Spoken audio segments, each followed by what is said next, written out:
नमस्कार दोस्तों, क्राइम तक में आप सबका स्वागत है। मैं हूं सुप्रतिम बैनर्जी। मध्य प्रदेश की राजधानी भोपाल में एक जगह है जिसका नाम है पिपलानी। इस पिपलानी में 18 अप्रैल को एक घर के अंदर एक दुर्घटना होती है। होता यह है कि 67 साल के एक शख्स जो कि भारत हेवी इलेक्ट्रिकल लिमिटेड यानी भेल से रिटायर्ड है, ऑफिसर हैं, वो अचानक अपने घर के बाथरूम में गिर जाते हैं और गिरने के बाद उन्हें काफ़ी चोट लगती है, खासकर सिर में उन्हें चोट लगती है और इसके बाद वो बेहोश हो जाते हैं। घर में उनकी पत्नी थी और 9 साल की एक छोटी सी बच्ची। आस पड़ोस के लोगों से वो मदद लेते हैं और किसी तरह से उस बुजुर्ग शख्स को वो उठाकर अस्पताल लेकर जाते हैं। इस आदमी का नाम है जॉर्ज कुरियन, जिनकी उम्र 67 साल की है और जो जॉर्ज की पत्नी है उसका नाम है बिट्टी और बिट्टी की उम्र बमुश्किल 33-34 के आसपास की है, यानी दोनों के बीच में तकरीबन डबल एज गैप है। लेकिन इसके बावजूद दोनों पति पत्नी हैं और इस देश में, इस दुनिया में ऐसे न जाने कितने कपल्स हैं। इसमें कोई अजीब और हैरानी वाली बात नहीं, लेकिन थोड़ा मिसमैच आप कह सकते हैं, एज वाइज ये लोग थे।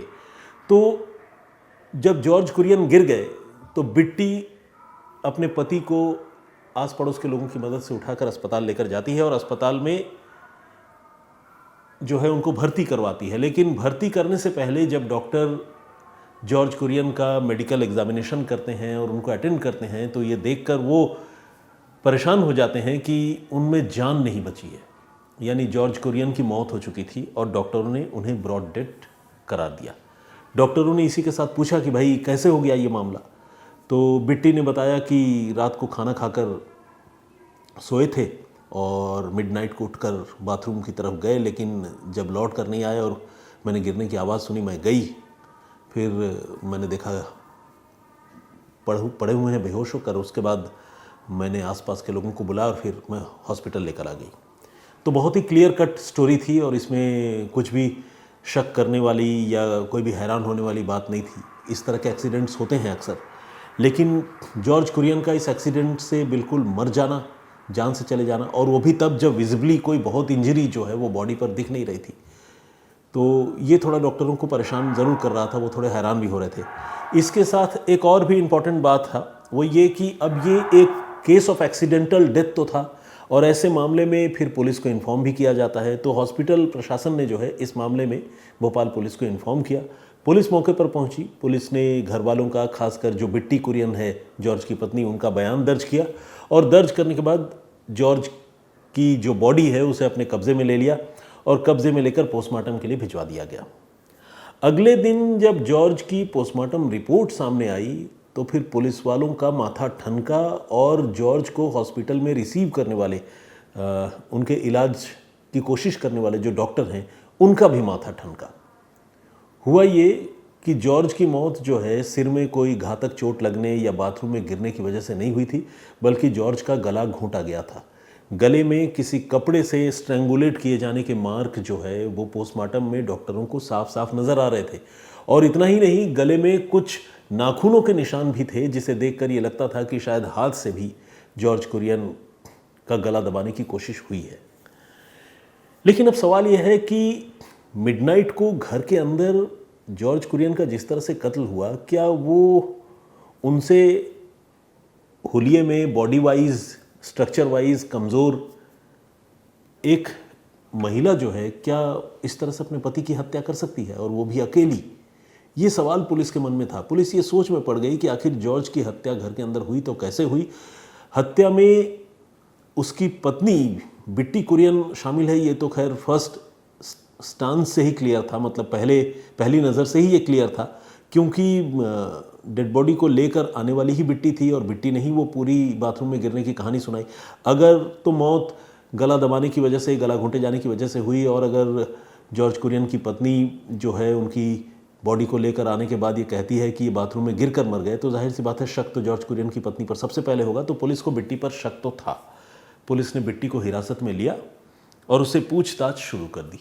शुरू में उसने इधर उधर की बहुत सारी कहानियाँ सुनाई, झूठ बोलती रही, लेकिन जब पुलिस ने उसके साथ सख्ती की और सबूत दिखाए, बताया कि पोस्टमार्टम रिपोर्ट में सारी चीज़ें साफ साफ आ गई हैं, तुम झूठ बोल रही हो, और जब तुम बॉडी लेकर आई हो उससे काफ़ी पहले जॉर्ज कुरियन की मौत हो चुकी थी, तो ये सब बोलने का कोई फ़ायदा नहीं है, मेडिकली सब कुछ प्रूवन है, तुम सच बताओ।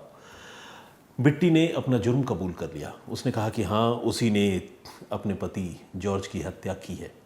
लेकिन ये इस भयानक कत्ल की जो घर के चार दीवारी के अंदर हुई, इस भयानक कत्ल के कहानी की शुरुआत भर थी, क्योंकि इसके बाद बिट्टी ने जो कुछ बताया वो और भी ज़्यादा शॉकिंग और भी ज़्यादा हैरान करने वाला है, क्योंकि इस कत्ल के पीछे भयानक उलझाने वाली साजिश है, और उस साजिश में सिर्फ बिट्टी अकेली नहीं बल्कि कई लोग शामिल थे।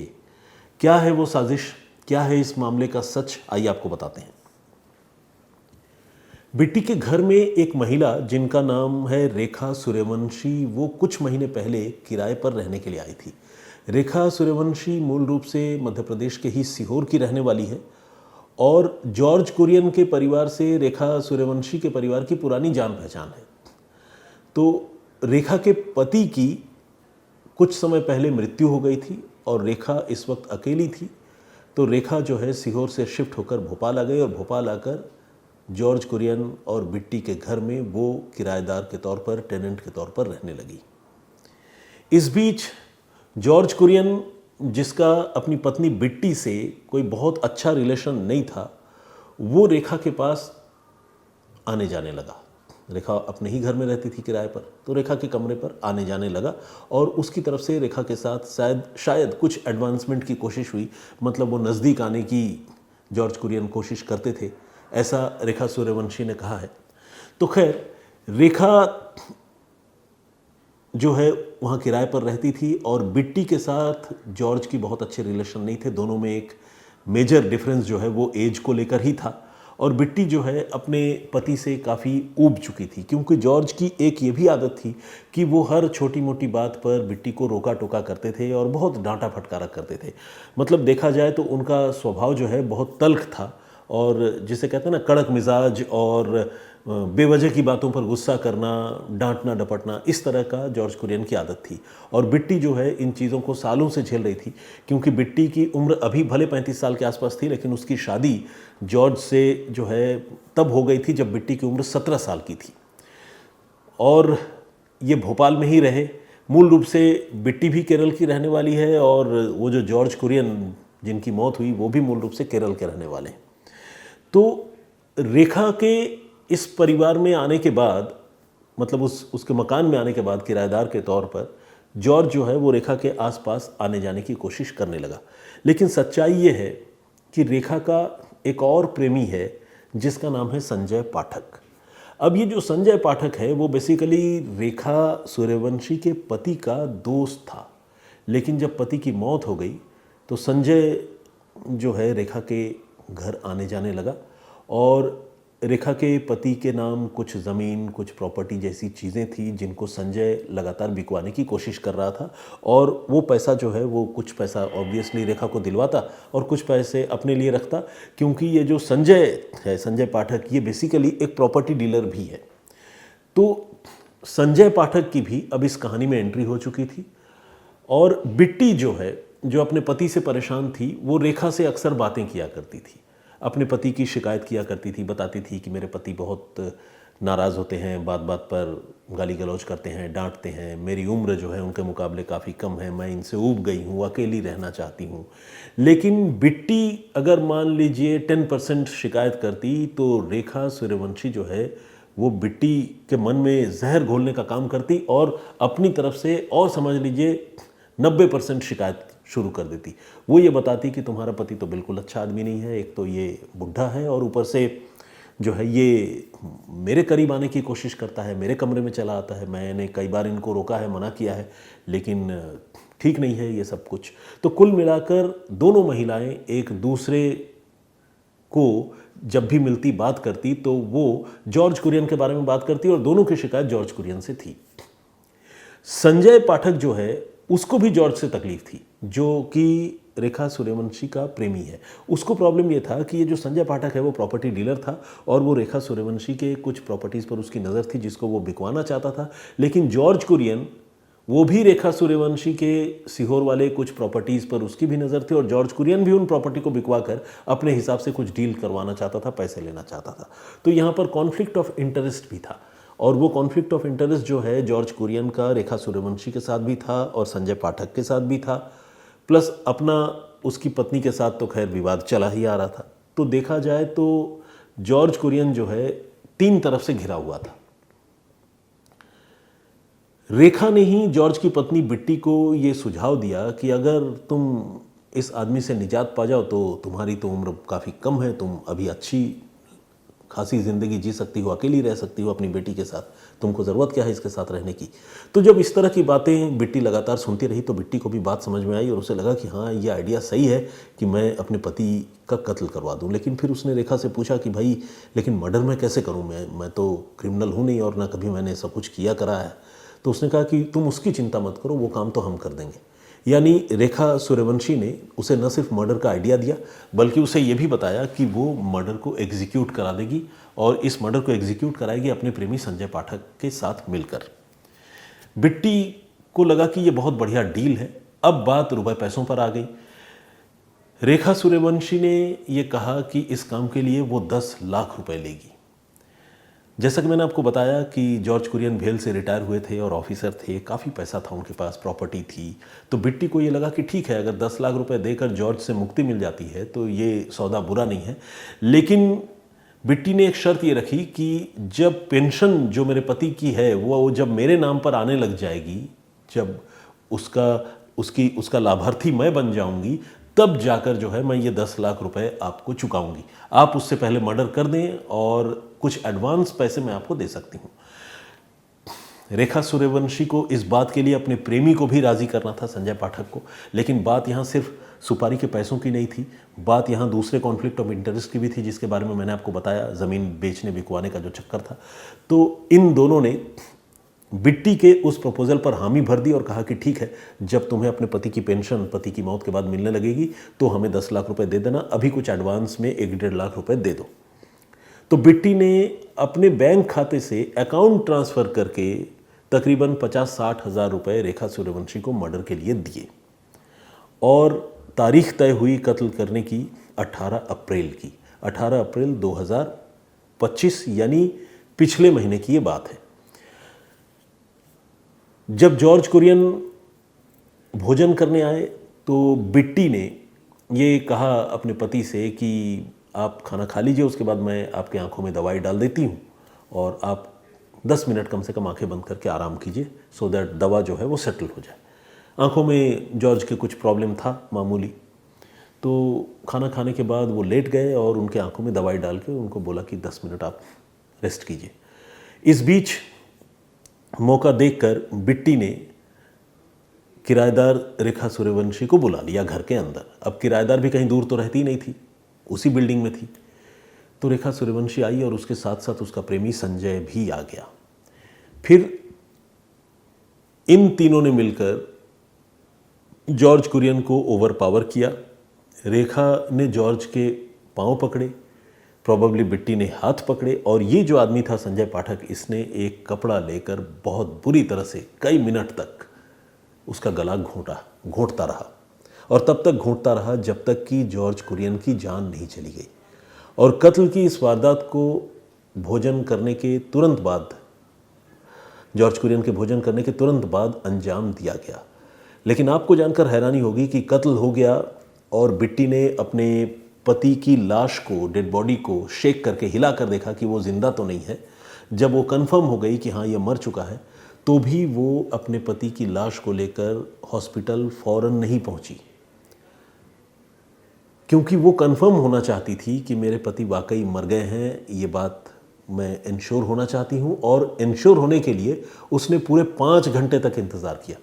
अब आप पूछेंगे भाई इतना लंबा इंतज़ार कौन करता है ये जानने के लिए कि कोई आदमी मर गया है या ज़िंदा है, क्योंकि सांसें चल रही हैं या नहीं, नब्ज़ चल रहे हैं या नहीं, ये तो तुरंत हाथों हाथ चेक किया जा सकता है और ये काम तो बिट्टी और बाकी लोग भी कर सकते थे। लेकिन दिक्कत ये थी कि बिट्टी को एक वहम था, एक डर था। ये जो जॉर्ज कुरियन है उसने बिट्टी को ये बता रखा था कि उसका एक गुरु है, सीक्रेट गुरु, जिस गुरु ने ये बताया है कि अगर उसकी कभी मौत हो भी गई तो भी वो थोड़ी देर बाद ज़िंदा हो जाएगा। उसको ये ब्लेसिंग है, ये आशीर्वाद है उसके अपने गुरु का। बिट्टी को उसका पति जॉर्ज कुरियन ये किस्से या ये बात जो है वो पहले बता चुका था। अब किस गुरु की बात थी, क्या थी, इतना तो बिट्टी को नहीं पता था, लेकिन बिट्टी जो है वो आशंकित थी कि कहीं ऐसा ना हो कि मैं अपने पति की हत्या कर दूं और हत्या करने के थोड़ी देर बाद वो ज़िंदा हो जाए, और अगर वो ज़िंदा हो गया फिर तो लेने के देने पड़ जाएंगे, क्योंकि फिर ज़िंदा हो गया तो फिर वो मुझे नहीं छोड़ेगा और मेरा भेद जो है वो खुल जाएगा। तो बिट्टी बहुत घबराई हुई थी और इसीलिए अपने पति की हत्या करने के बाद वो पूरे 5 घंटे तक इंतज़ार करती रही।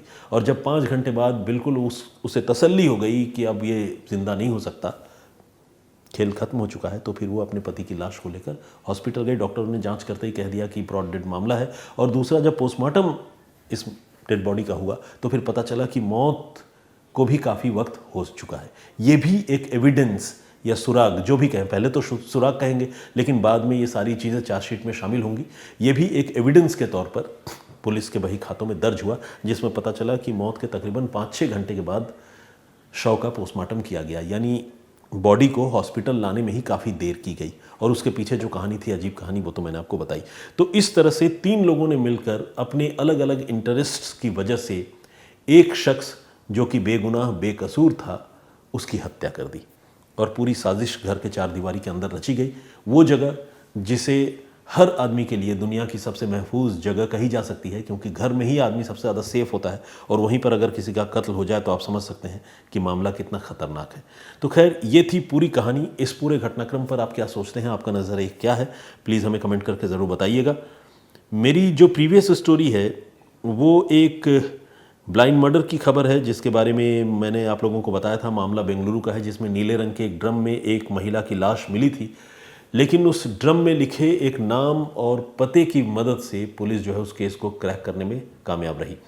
क्या था वो मामला, अगर आप देखना सुनना जानना चाहते हैं तो क्राइम तक के प्लेलिस्ट में सुप्रतिम से सुनिए में जाकर आप उसे देख सकते हैं।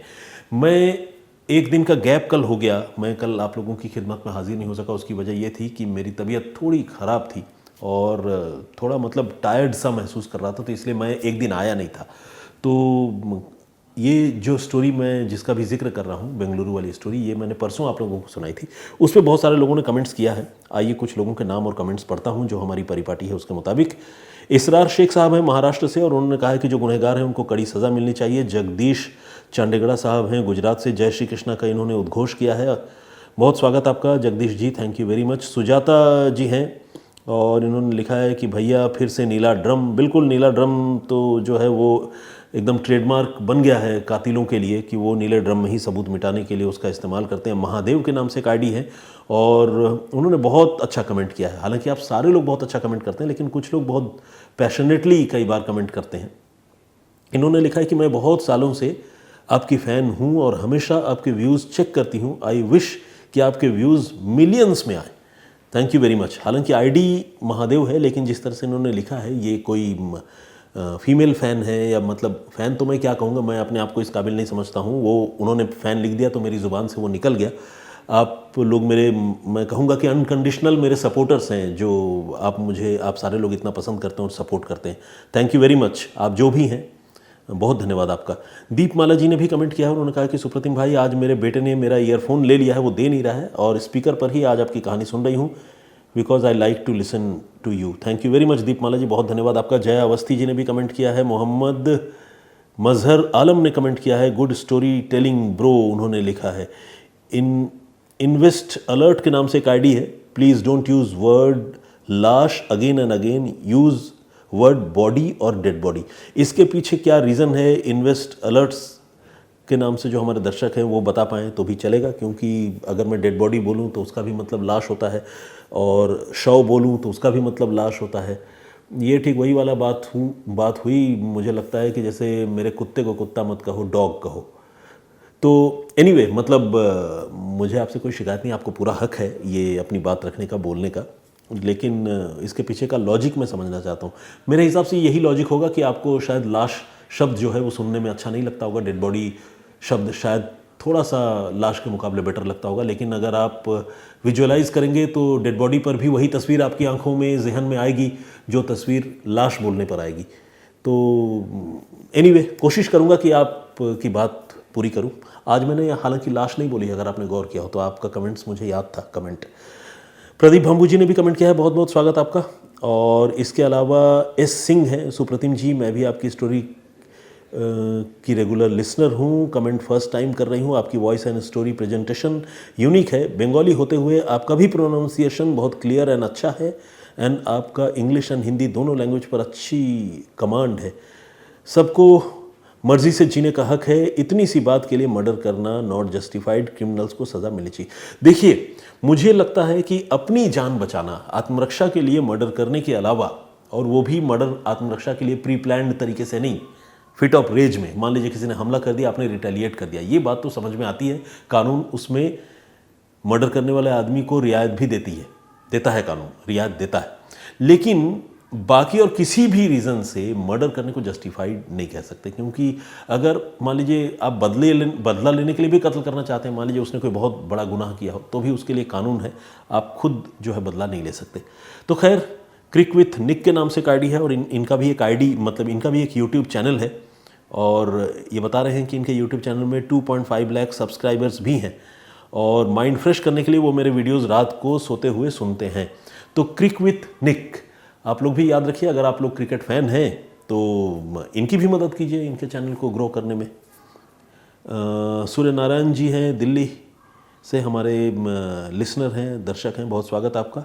और भी बहुत सारे लोगों ने कमेंट किया है। कनाडा से हमारे एक दर्शक हैं, उन्होंने अपना नाम नहीं लिखा है sir, listening to you from Canada, thank you very much. Stroll something के नाम से इनकी आईडी है, तो मैं उसको प्रोनाउंस भी नहीं कर पा रहा हूँ, बहुत बड़ा वर्ड है, और कुछ 2-3 वर्ड मिलकर मेरे ख्याल से इनकी आईडी का नेम बना है। तो एनीवे आप अगर अपना नाम लिख देते तो और बढ़िया होता। तो आज फिलहाल इतना ही, अपना बहुत ख्याल रखिएगा, सुरक्षित रहिए। मैं फिर हाजिर होऊंगा किसी और कहानी, किसी और वाक़े के साथ। तब तक के लिए मुझे इजाज़त दीजिए। जय हिंद, जय भारत।